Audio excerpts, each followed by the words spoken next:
In this video, I will be making a lead sound using diva, which sounds like ANYMA.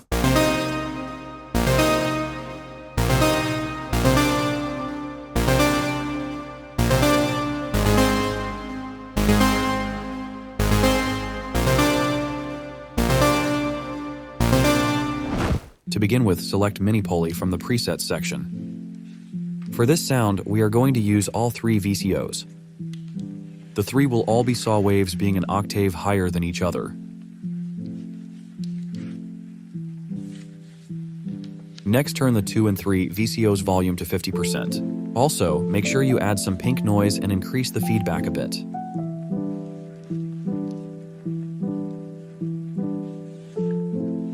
Next, select Analog Envelope.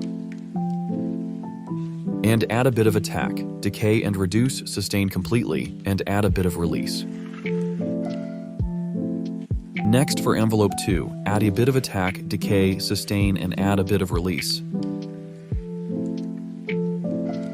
Next, select Cascade Filter and reduce the cutoff and increase the envelope 2 and also select 12 decibels. Next, for the FX, select Delay and reduce the low pass a bit. Next, select Reverb and increase the dry, and there you have it.